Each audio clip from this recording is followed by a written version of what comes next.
Welcome back to What's in the Box of DVDs podcast. David, what's in the box this week? Jonathan, we have The Fugitive, 1993's hit action thriller with Harrison Ford and Tommy Lee Jones. And I haven't watched this movie in a while. As soon as I started getting into it, I was like, this is peak 90s one-liners. I'm all about it. Let's go. Yes. And it really like hits its stride like halfway into the movie when Tommy Lee Jones is like coming into it, and you're like, I've seen this guy Harrison Ford, you know, he's everywhere, and then Tommy Lee Jones just steals the movie right there. And that's my hottest take of the movie. This is Tommy Lee Jones' movie that happens to have Harrison Ford limping around the whole damn time. But I couldn't agree with you more. As I was watching the movie, it was wow.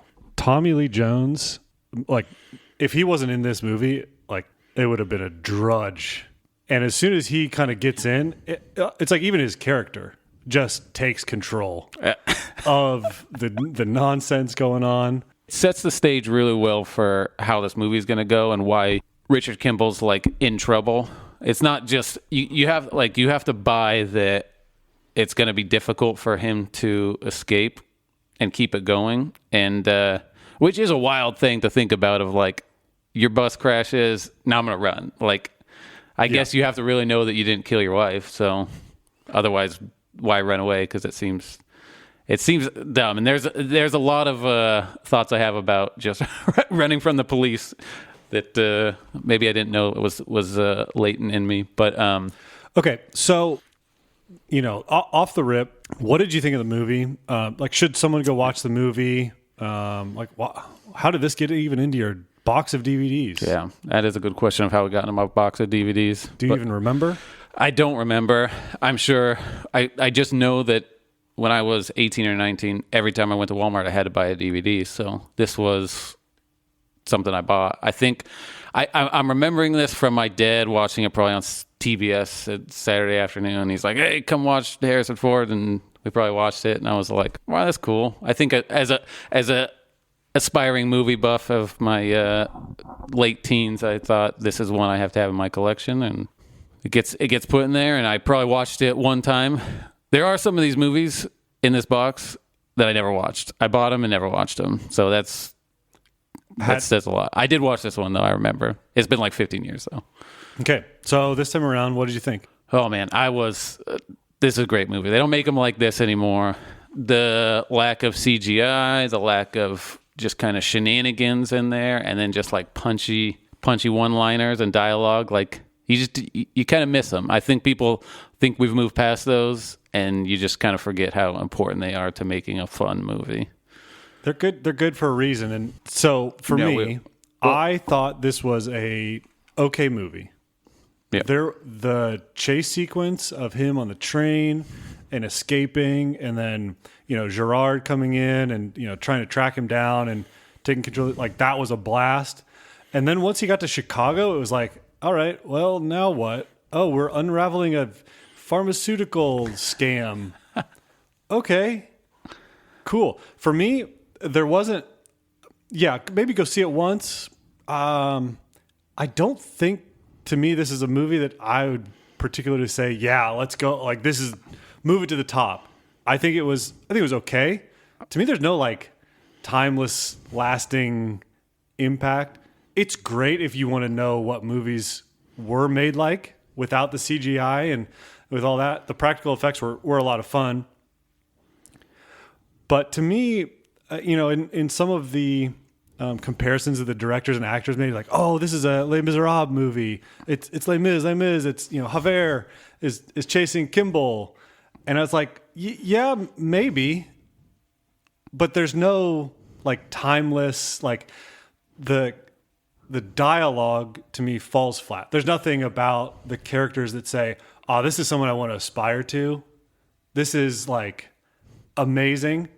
Now, if you're looking for like a quality 90s action film, yeah, this is probably up there. But for me, it just sort of falls flat. Couldn't disagree more. This time, Les Mis, never seen that. No one needs to watch that. Everyone needs to know about Richard Kimball Peter Panning off a dam. That is timeless as timeless goes. Because then, like, I don't know what I have to argue about with in Les Mis, but Could you jump off a dam and survive that? I mean, No. That scene where he jumps off and then they clearly just throw a dummy off out there and it's just like in the middle of the pretend to dam. jump. Okay, we're gonna throw this dummy just like Just woo. that's one of those scenes where like CGI probably would have made that better. They probably, you know, they have all those action stunt scenes where, you know, they got the camera under the actor and they just fall onto a, you know, a big foam pit, and it's like you actually probably would have recorded some of Harrison Ford jumping, and this is just like, oh yeah, you just like yeeted a dummy Yeah, off. that complete nothing. yeet. And it's like what I like about that is they're all like, yeah, he's dead. That was dumb. And then the movie just is like, we're gonna move past that. Anyways, he's alive. He's alive. Moving along. We don't with a have- small scratch. We don't have to describe it, but him like he just Peter Panned off of it. I see that I'm telling you, that's what makes it iconic. From the moment that Tommy Lee Jones says, "Think me up a cup of coffee and a chocolate donut," from that scene on, you're like, this guy's different. He's built different. He is, and I mean, the movie's very clear that he is different, Yeah. which is great. So, tell me about the movie. Like, what's the deal? Where, like, Yeah. So, Tell me about it. So, yeah, just a high level recap of this. We have movie starts out a bunch of fast cuts. Apparently, some ladies get murdered, and you see someone getting framed. Not framed. You see Dr. Richard Kimball in there. He's being interrogated. He's very convinced that he didn't kill his wife. Some one-armed man did, and you see him go to trial. You see it get away from him, and there's a phone call that she makes that may be forced. We don't know. We just know that he's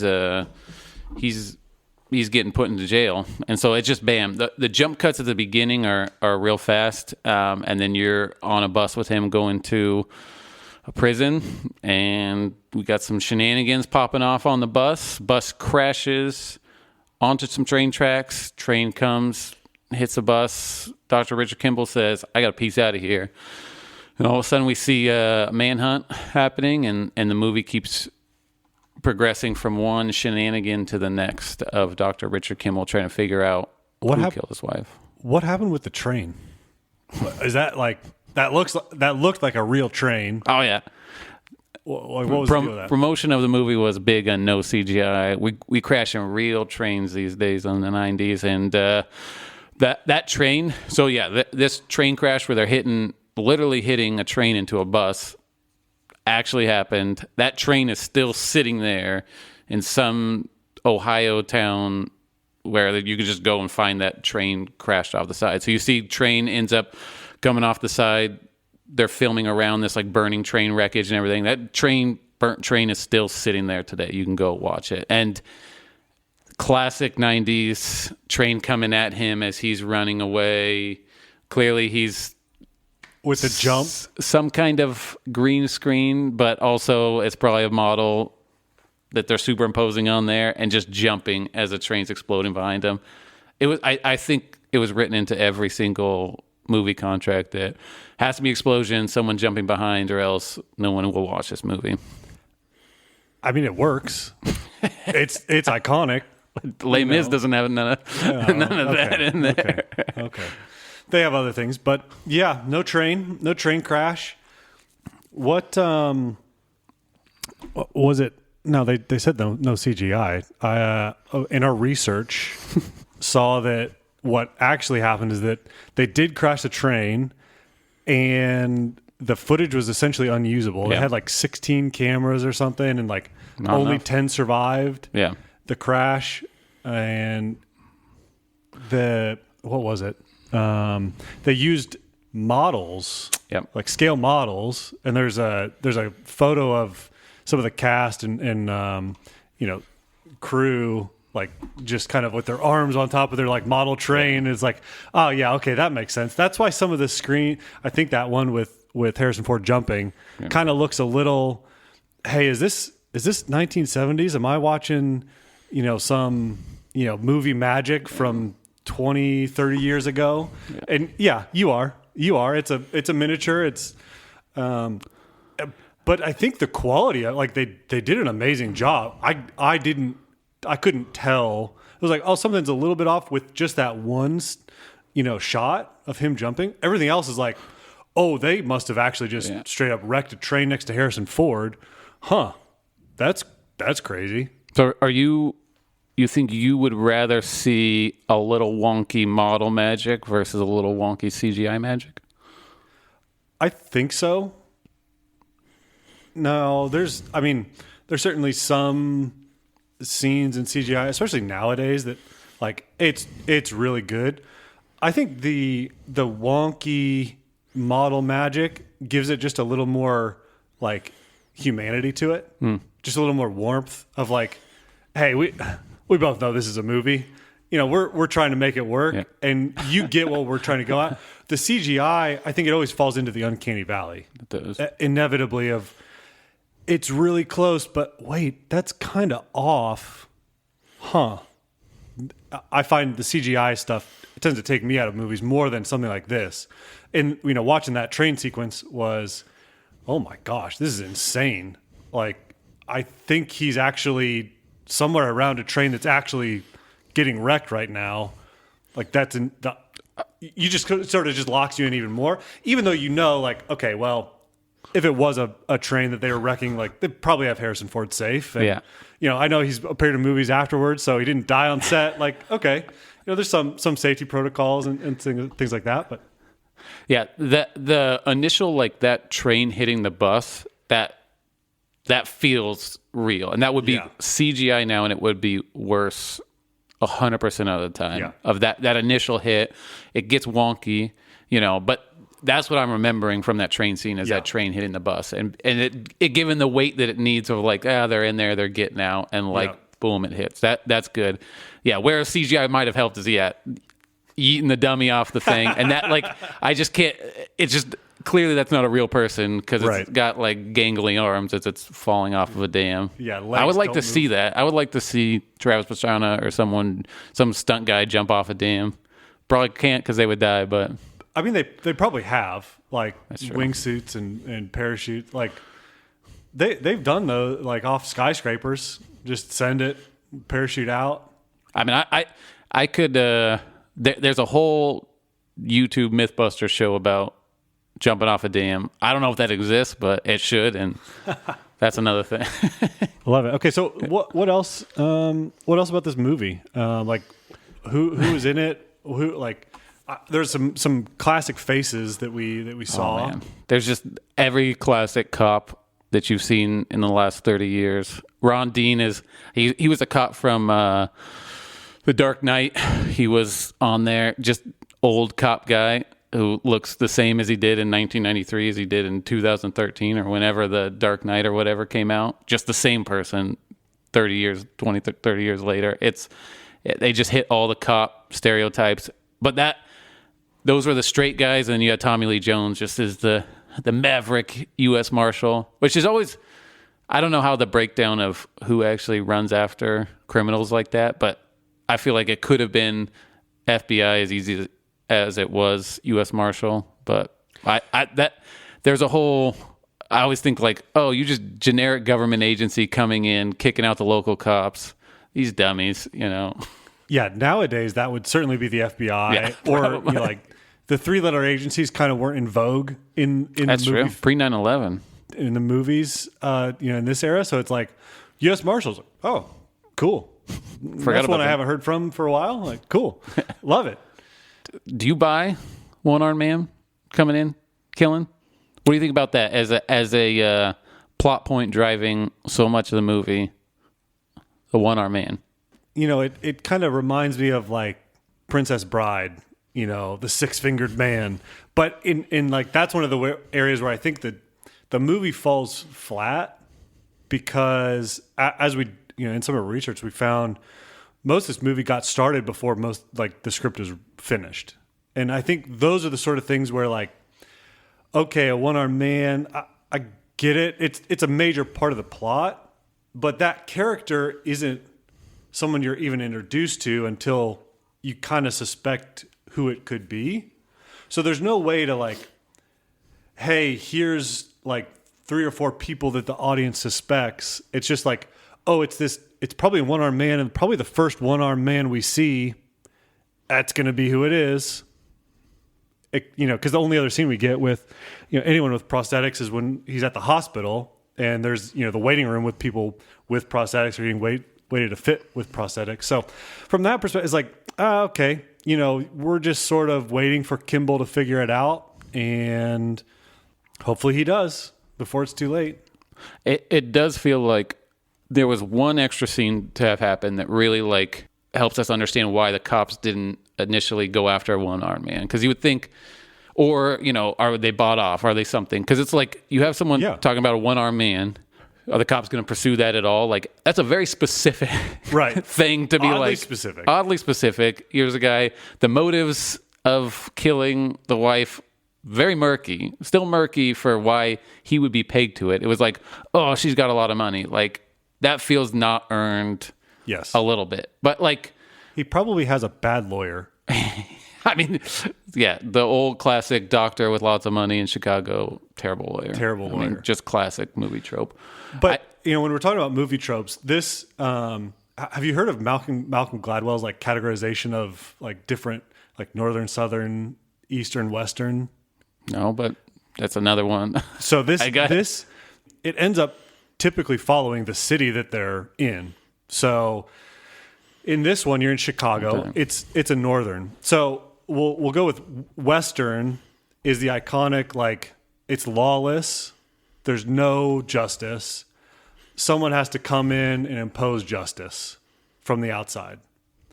And eastern is like, there is the law and the law is lawless and the cops are corrupt. So all the movies with corrupt cops you see are like set in Boston or New York, the crooked cop. And it's someone from the inside typically has to fix it. Northern is like, hey, the system is not corrupt and it pretty much works, but they're kind of just like incompetent. And so it's one of those, I love using his rubric. Wow. The Southern is like, any John Grisham, movie. The Northern, it's like, okay, that's kind of where I put this in my frame of reference of like, okay, it's a Northern. The system's generally not corrupt, but they're just kind of incompetent. Like, okay, the cops have a lead. They're not going to track it down. They just kind of want to get the case done with. And always a husband. We'll move on. All right. Yeah, this guy he's married to the gal that died. Okay, he must have done it. Great. Next case. We don't really want to. And then when he comes back, it's like, we got to kill this guy. Can we just kill him real quick? That solves all of our problems and we just wipe this under the rug. But like, why do they care so much to off Kimball at the end? So that to me it's like, okay, this is a Northern. These cops just kind of don't know. And it's the breath of fresh air of the U.S. Marshal of like, this guy is kind of just straight shooter. Yep. Like, he doesn't really care too much except for what are the facts and what's the truth. And as we see the movie go on, like, again, I couldn't agree with you more. Like, Tommy Lee Jones really carries this movie. I mean, that scene in the tunnel where you're not expecting, I didn't kill my wife, and he just, I don't care. It's like, it gives you a little bit of chills to be like, this guy, he is not messing around. No, I mean, the weight that one line carries for character development is like, it just like sets in your mind who this person is, and you're like, oh boy, all right, bud, like, this guy is not here to mess around. It's not like all right, well, explain it to me. It's just, I don't care. It's just like the way he delivers that line is beautiful. I could not like be happier more about like and that's why I said like it gets me going. As soon as I hear that, I'm like, let's go. You kind of like you start, you don't know who to root for, and that's a unique and interesting part of any movie where you're supposed to kind of want the protagonist to win, but then you just set up like this.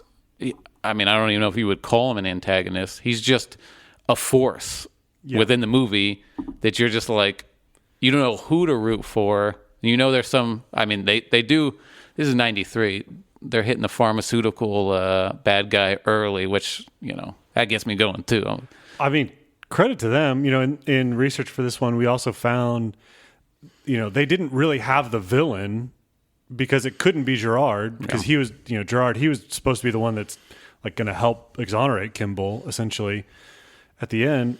And so they actually went around and like, I think it was one of the writers, the director, like went and talked to some nurses and like, hey, how could this be? And they kind of gave them the idea of, hey, it could just, something with the samples, something with, the pharmaceutical companies trying to pass a drug test, testing phase of a drug and get it approved. And hey, okay, interesting.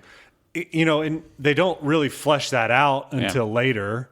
It's that to me is why partly the movie isn't super rewatchable, because there's not like, I couldn't really go back and look and, oh, there's that detail at the beginning. Oh, there's that detail at the end. Oh, okay, this is where they were. It's not really one of those sort of thrillers. Yeah. It's more of we're along for a wild ride.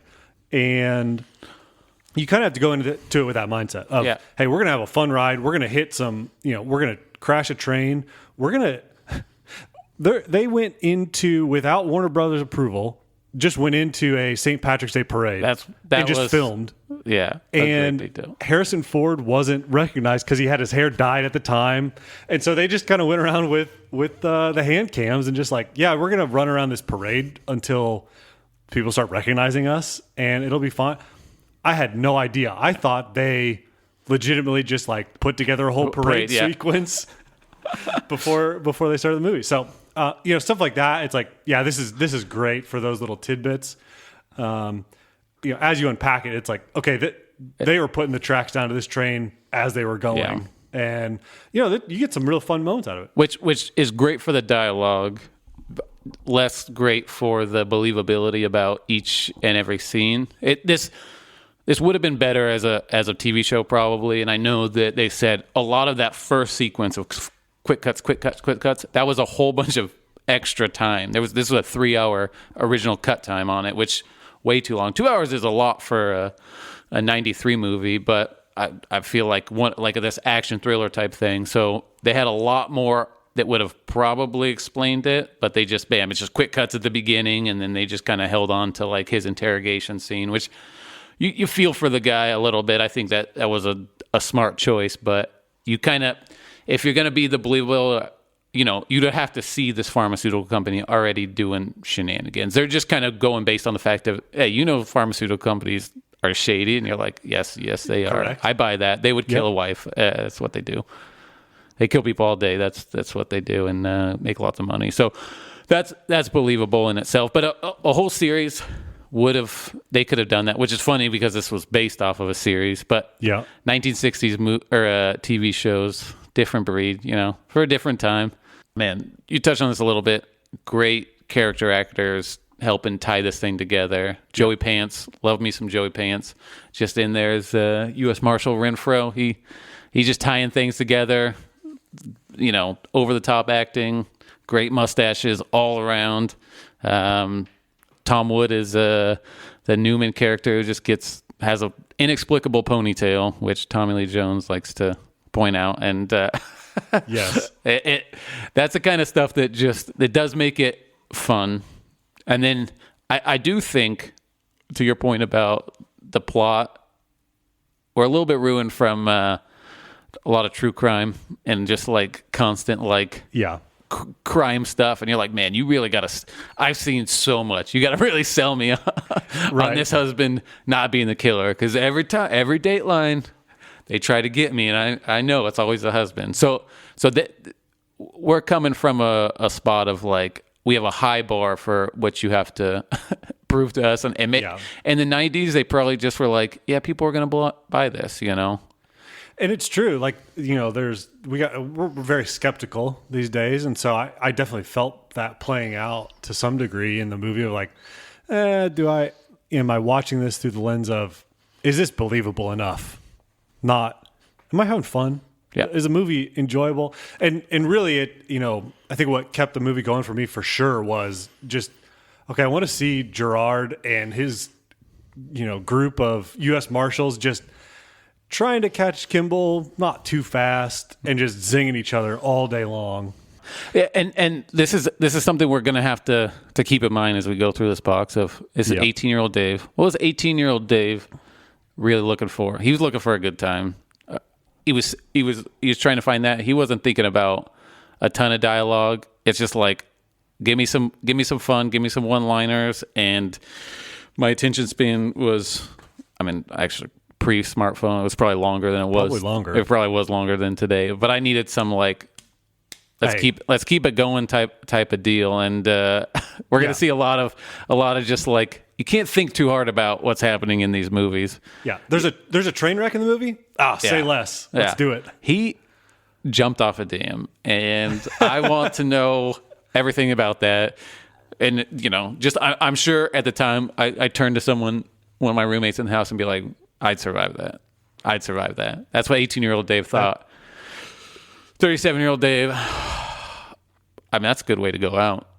Just completely eat up at Hoover Dam. You ever been to Hoover Dam in Nevada? It's big, and you definitely not survive that one, but that'd be quite the ride. Probably wouldn't even survive looking down. I kind of get the vertigo when you start getting those extreme heights. It just starts the dizzies going, and maybe that's how it happens. I mean, too dizzy. And there's a part. This is a completely random part of the movie.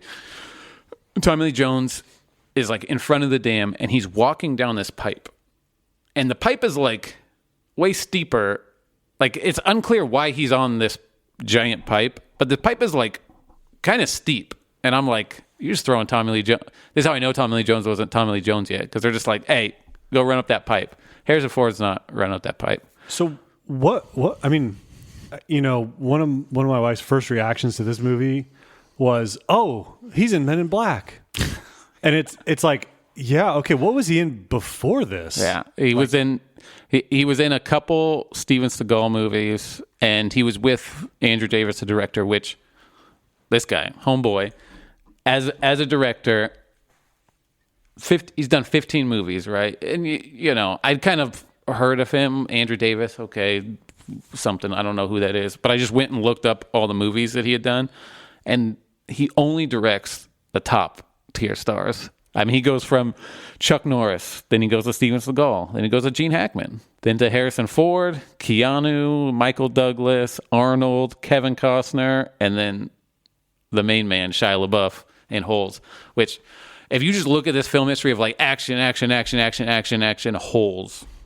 This was part of his run up to the iconic Shia LaBeouf led Holes. Yeah. What a treat. And the writer, Jeb Stewart, was wrote for Die Hard. So you have like, as I'm like going and looking at who came to make this movie. I mean, you have the writer of Die Hard. You have the other writer goes on to write Waterworld, which, that's just a whole other career arc progression. You have the guy who's just like only works with the most A-list of A-list actors, and that's what comes out of this movie. That's why that train was always going to be practically crashed. That's why you needed someone jumping out of a dam, falling through lights onto elevators, the Joey Pants getting hit in the face with some kind of beam that's on tracks. Unclear of what's happening. Also, why is there an I-beam on tracks in a laundry facility? Not sure. Yeah, it is. He got by it. That whole set piece scene at the end of just like hanging stuff. We're searching around for people. I mean, they're just spending 5 minutes of screen time just on walking around corners, quick cutting in between like faces of like stuff. You don't need that. See that anymore. Like, I mean, you still get the like, hey, we're creeping around a warehouse and trying to get the drop on someone, but this one was not super choreographed, and I couldn't. A lot of those movies today, or TV, like Reacher's got some great ones. We're in the warehouse and they're just kind of sneaking up on guys in the middle of a gunfight. This one is like, I could not spatially construct at all how that thing was laid out. There was no sense to it. It was, okay, I think I know what's going to happen. One of the guys is going to get got, and then the other guys are going to meet up, and they're not like, you're not going to have any clear shots on anyone. And then that gets to just what really reminds me of some of the good days of the action scenes and the fight scenes in this movie are just hey, we got a tight shot of a guy winding up for a punch, Yeah. and then a tight shot of the punch landing, and it's just that 2 cut. Yeah. There's not these 16 Yeah. cuts, born supremacy of like, oh, we are just pop, pop, pop, pop, pop. Nope, it's just punch and just like old dad fighting. Yeah. Where I'm going to wind up, I'm going to hit you. You can't do anything about it. I hit you. You stand up. You're going to hit me. I know you're going to hit me. There's nothing I can do about it. And that's the end of the fight. 2 punches, and then we're falling through a skylight, and that's that. Where do you fall on on the dad fight scene? I mean, dad fight is the best way to describe that. I would get a T-shirt made with dad fight, because the wind up of like a Harrison Ford just giving that wind up and like putting his whole body into punching someone, and then just or just whatever that sound effect is that they were just on loop. Yes. They didn't have computers to like pull that file up from, but it was passed around between sound tech. Yeah, the sound 90s. engineers. It was the 90s punch sound. For every punch. And just like, if we don't know that you are punching, like this is what I have to be doing. If I don't know that you're punching, don't put it in the movie. But this was very clear cut. That last scene went on for 3 to 4 minutes longer than you would expect it. Like there's just a lot of meandering happening within there that they're trying to set up what the characters are doing, and then all I could think about too was Joey Pants getting hit in the face with that beam, and that would wreck your face. Like that would be bad if you just got hit with like a 800-pound beam to the face that's sliding across. Not good, but they didn't need to show his face getting ripped out and his cheek like being up around his ear or something. That. Well, and then after the rest of the fight is done, he kind of just pops up. He's like, give me an ice pack. I'm good. He had a neck roll thing, and he didn't even have like barely a scratch. It's like, my guy, how did that knock you unconscious? Hey, makeup, just put a black guy on here, and that's what happened. We're good. It would have ripped his eye. Like, hold on, everyone. Shouldn't we like make this a little more believable? We got like at least 3.5 hours of runtime. We got to cut this down already. We got no time to explain that he's fine. Just give him a black eye. We're good. I mean, think about this. Is actually what I thought. I was like, I just had this thought. I was like, that would have like broke his like orbital like eye socket. Oh, yeah. He'd be like, in real life, someone gets hit like that, they're like, I might be like hanging out of their head. But they didn't have the internet back then to be like, hey, how do we make this more believable? Like, what is this bone? Like, we could have prosthetics. That wasn't what they were thinking about. They're just like, he just needs to hit him. He needs to fall down, and then there needs to be a scene later where someone's pushing him out to an ambulance. Yeah, and that's the extent of what they thought. Dad fights don't have room for 3. No. We got to get rid of one of these guys somehow. That's right. Actually, no. There's 4 of them. There's 4. There's 4. So dad fights don't have room for 3 or 4. It's mono, dad versus dad. Yeah. Now, okay. Before the dad fight, though, so Kimball is fighting, what's the guy's name? Dr. Nichols. Dr. Nichols. Yep. Earlier in the film, like Dr. Nichols, we found out that he had to be replaced. The original actor, crazy story, he had a brain tumor. Yep. So he had to step away from the film and then died just a few weeks after the film came out. Yep. Sad story, but the Dr. Nichols scenes reshot. And they're, early on in the film, you think this guy is Kimball's buddy. He's his like way back in, and he's going to help him figure out who killed his wife. Literally does help him. He's the guy who orchestrated the thing. So why didn't he just say to Gerard, hey, yeah, I know where Kimball is. He's down here. He's going to be going to Cook County. Just post up there and arrest him. They arrest him. You roll credits. The pharmaceutical company is making a couple more billion, and they ride off to the sunset. I don't get that. And that one is one of those like, hey, they were writing the script as they were filming. And look, we got to have a villain. He's the guy. He knows Kimball's smart. He says it multiple times, but he must not be terribly smart, because he just kind of lets Kimball do his thing and figure out the whole conspiracy and unravel it on him. And then you have that iconic scene in the hotel, which was I didn't think it was that iconic, but then found that John Mulaney, that Mulaney, that Mulaney quote, or walks into the ballroom and, hey, you framed this drug. It's not the right. You switched the samples. And like everyone's like, oh my gosh, because it's a room full of doctors, and I know what switching samples means. You're sitting in the audience like, oh man, this is what they came up with. I mean, that's what they came up with. I as much as I do love this movie, when you go and you want to explain to someone what a plot hole is in a movie, I think this is like the biggest one.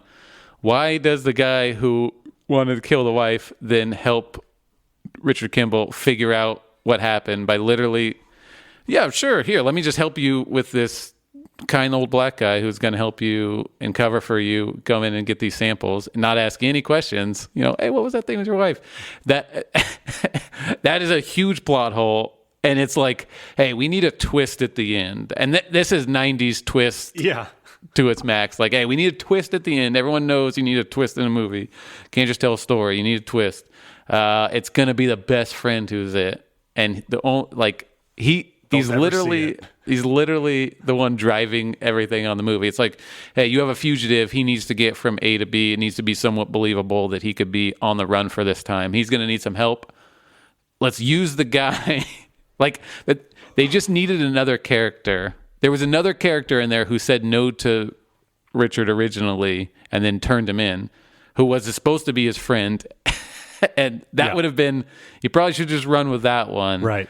And then this guy could have been just moving in the background. And actually, I mean, if I was writing this movie, you'd use Dr. Nichols, any scenes that he has, you're using to like set up this Provasic and this pharmaceutical company as being bad. Maybe he's like kicking a puppy, or he's like shanking someone else or something. You're like, whoa, yeah, this bad guy's good. So at the end, it's believable when he tries to shoot a U.S. Marshal. Right. It's like out of nowhere, a doctor's like, yeah, this is the only logical step now. It's like, okay, the guy clearly has not thought any of this through. Which is crazy because this, obviously no podcast back in 93, these thoughts that we're having, there's probably like some dork rewriting the script of The Fugitive, but 90% of the public was like, didn't even know that was an option to be like, hey, they just watch a movie and walk out and be like, whoa, this was a good day. That was a good day. Remember that train exploded? That was pretty cool. Yeah. Tommy Lee Jones, I remember that one-liner, So, after that movie that there's a lot of people being like, coming to work the next day being like, think me up a cup of coffee, that boss line was used for think me up a cup of coffee, and then the response be like, I don't care. Yeah. I mean, that I don't care. And one of the things I do love about this movie and watching it was you can kind of, that scene in and of itself, I really had no context on this movie, hadn't seen it before. That scene happens in the sewer pipes. Harrison Ford, I didn't kill my wife, I don't care. It was like, oh, that's iconic. Yeah, you could tell. Okay, you could tell from the rip. You don't even need anyone to tell you that was a good scene to be like, whoa, put that on YouTube. That's going to the moon. That's amazing. So there is a lot of fun to be had in this movie for sure. Like I said, we're going to be turning off our brains a lot because 18-year-old Dave did not use his brain when selecting movies at Walmart at 10 a.m. or 10 p.m. at night when he was trying to buy some oatmeal cream pies, a bag of cereal, and 300, I don't know. And the Fugitive. Box, collect DVDs for the box of DVDs. Yeah. Hey, look, Apocalypse Now set. That's what I need right now. Can we talk a little bit about running from the police? I was like... How do you get away from the cops when they have that many resources? He didn't spend too much time just chilling and not having them down their throat. It was like every scene, it was like they had a new way of finding him, which was completely believable of like someone turning him in, because it is weird. Like if his face is up everywhere, which it was, maybe a little bit weird that he just gets to like walk around the city. But then it was like once he'd stop and someone would be like there, it was like, someone was calling like, hey, I saw this guy, he's on the train, so it was like they were always after him, and you were like, they were dogs on it. But then it was like, yeah, back in the day it would be so much easier when there's not cameras everywhere. You could kind of buy that in Chicago he can move around.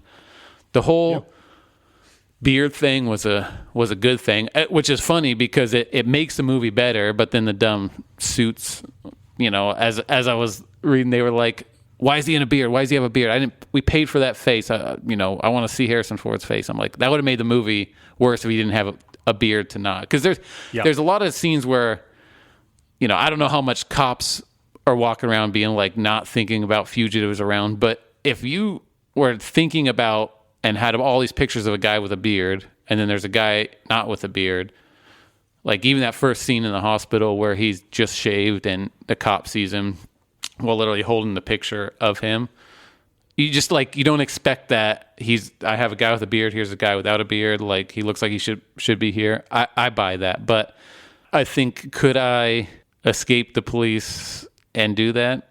I mean, obviously, the answer for me is yes. 18-year-old Dave, definitely thinking yes. That double my life later, still yes. I don't know. Still got it. So I was thinking in that whole chase sequence, like, yep. Oh my gosh, they're calling in a helicopter? Yeah. Immediately. Guy jumps off the dam. Everyone else has the right assumption, oh, he dead. And Gerard says, nah, get the helicopter out. Cosmo says, he's for sure dead. And then Gerard says, oh, then it'll be even easier to catch. What great line. Great. I don't care. Get the helicopter. It's like, whoa, we are flying a police chopper low over a dam onto a river. Yeah. No problem. The amount of just like personnel that they just deploy for a doctor who was convicted of killing his wife is insane. Yeah. Yeah. And you have a couple other fugitives from the train that they do eventually track down, but man, the amount of resources they pour into just trying to find Kimball immediately was wild. It is wild, but I do think you have convicts, people, the public doesn't handle that too well. True. You have Nancy Grace, today being talking about dumb government officials or whatever, the government or the people don't like fugitives out there on the loose. So, but I do, anytime that you have, and this is where bad TV and bad movies really shine, of if it's really dumb that you have a whole police force and then someone just can kind of walk away easy after, it just takes you out of it. It's kind of this is dumb. Plot armor. Yeah, it's okay, this is dumb, roll my eyes. And that it's, when you set up something this big, it can be tough. So him jumping off of a dam, everyone thinking he's dead, and then appearing 2 miles down the road, that is believable. Yep. Him going from the hospital, it's at night, they're not necessarily expecting it all there. You can kind of believe that at night, and then going also from the courthouse or jail or wherever into the crowd, also believable. It kind of had to happen of that way. So in that way they did it good. I think them doing the raid on the house with the kiddie porn people who's living it, there's no way they're not tearing that whole house apart immediately. So that part was the worst of it. But I thought that I was good with how he was escaping the police each time. What I will say is it's, as there are problems with each, it's pretty internally consistent. Yep. That's fair. Kimball's getting away and he's getting equally pursued. So there's no asymmetry to it. It's very symmetrical of oh my gosh, he survived the dam. Well, now he's got a helicopter looking for him. It's okay, it's very equal in both of those. And so there's while there's parts of it that sort of will take you out, it's still oh my gosh, that the whole chase sequence from the train on. Even before the train, you're how is he going to get off this bus going to the penitentiary? How's he going to bust out of jail is what I was thinking. And then, internally consistent is a good way. That you don't need anything too fantastical to move it along. Provided that you can buy jumping off a giant dam. It's that part is it's just kind of fun in itself, and setting it up the way of him saying that I don't care, the super pipes. Well, super pipes is a great, because I was watching this when Liz was awake for this movie in the little bit that she was. She said, "Do they really have pipes that big?" And I'm like, unclear. I don't know, but they do in movies, and it literally is the most important part of a lot of movies. Like, you got to be underground going around. Yeah, fun story. When I was younger, the house we lived in was really we backed up to a flood set-aside area. And so it was just this kind of open field that was down about 6 or 8 feet. So you kind of had, in the wintertime in Ohio, a little bit of a sledding hill. Not much, but, a little bit. At the corner of it, it was the low corner, they had giant sewer pipes. It was just rain runoff. We went pretty far back into those. And just in random Ohio. Because Yep. So those are going to be like stormwater runoff pipes where think about like they need to have a lot of capacity to really haul the water off. And they're not going to be full of water. They're not going to be like pressurized because you still have to have the air that comes out. So didn't blink an eye at that.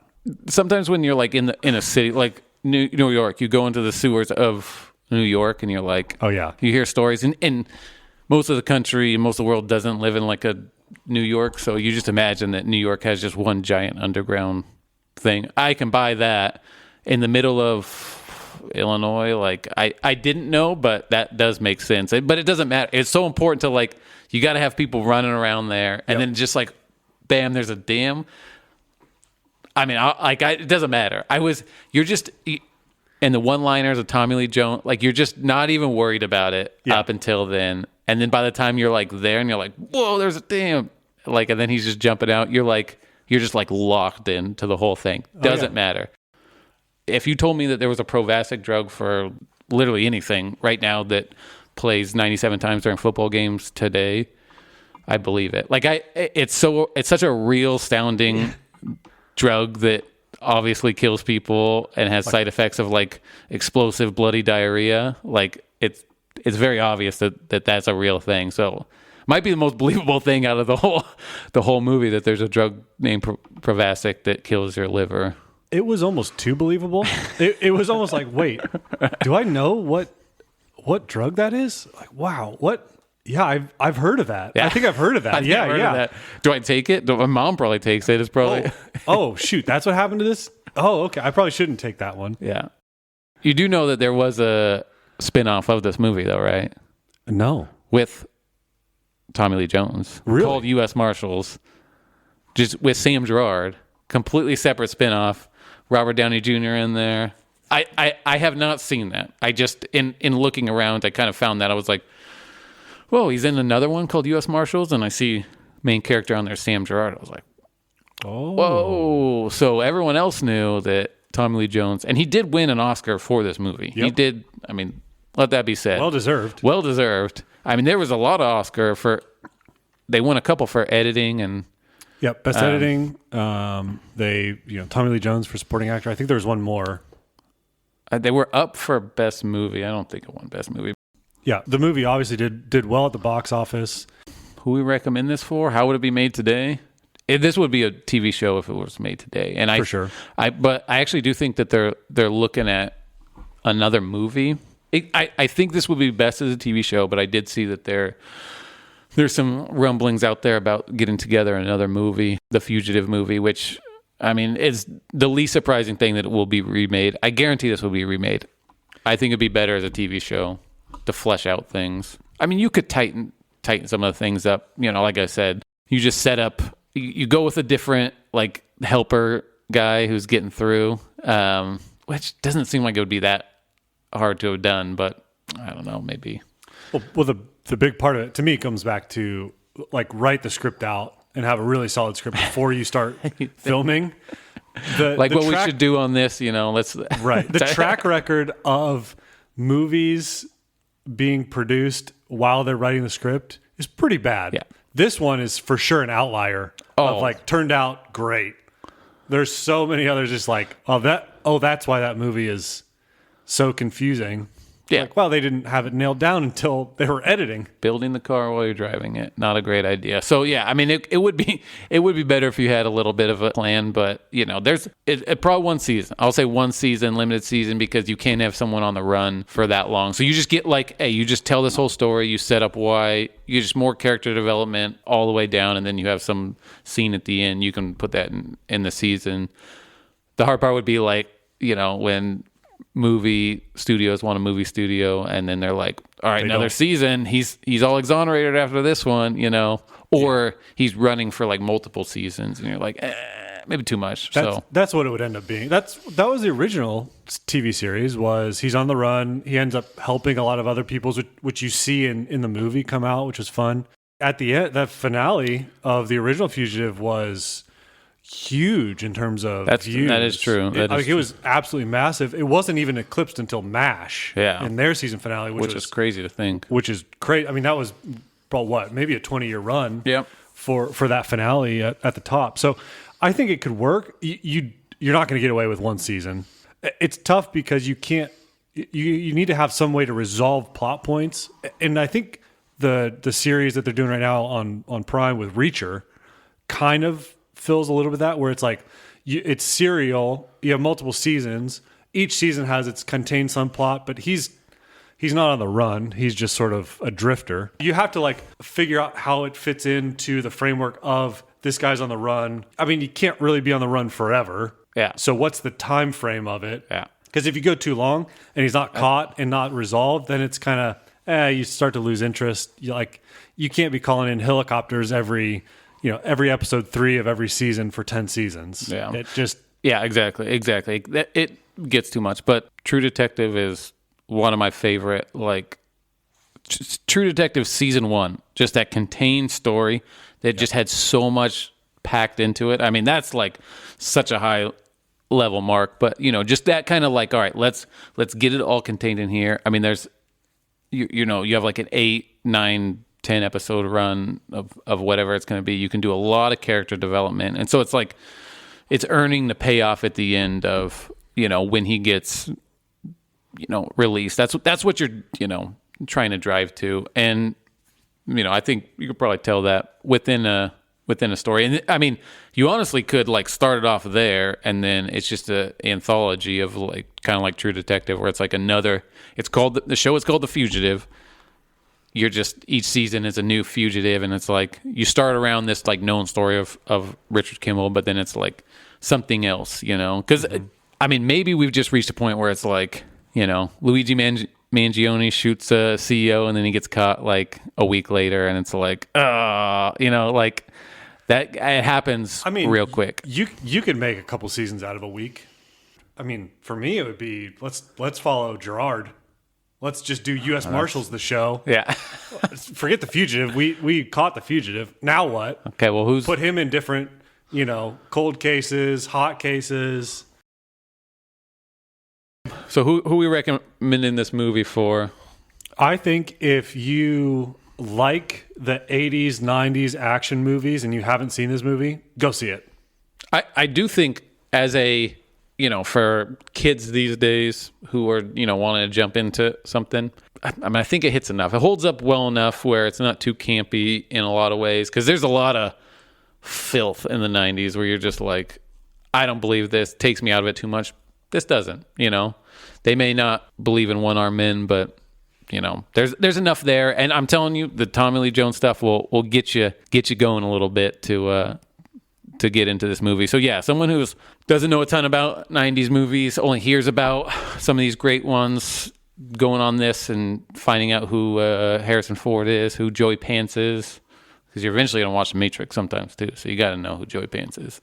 And just a good informative movie for what 90s action could be. Hits all the points, then it's your gateway drug to, I don't know, some Arnold movies. I mean, a wide open world. Even if you just stick to 1993. Yeah. Geez, you could stick there for several months and be quite happy. Cool. All right, so we got to pick out a new movie here too. This next movie from the box of DVDs is Jackass number 2. Jackass number 2. Wow. This is Okay. Remember, 19-year-old Dave who bought this. This is right up his alley. We've got a lot of grace and a lot of love for 18, 19-year-old Dave, and we will remember that as we jump in with both feet. I should, just as a teaser for next week, 18, 19-year-old Dave and 15, 16, 17, 18-year-old Dave, he tried to make Jackass in his yard or various places around Reno, Nevada. So this is kind of a this hits little home bit for of me. Yeah. This hits home. Going all the way back. Amazing. Okay. Well, thanks everyone for being here today. We really appreciate your time. You can find us anywhere you get your podcasts. And tune in next week. If you got to leave a like or a thumbs up, if it's possible, do it. Definitely leave comments on it. Tell us how bad we sound and how much you don't like Tommy Lee Jones. And if you've watched The Fugitive, let us know your thoughts. Yeah. Were we on? Were we off? Did you learn something new? Love to hear from you. Thanks so much for being here today, and we'll see you next time.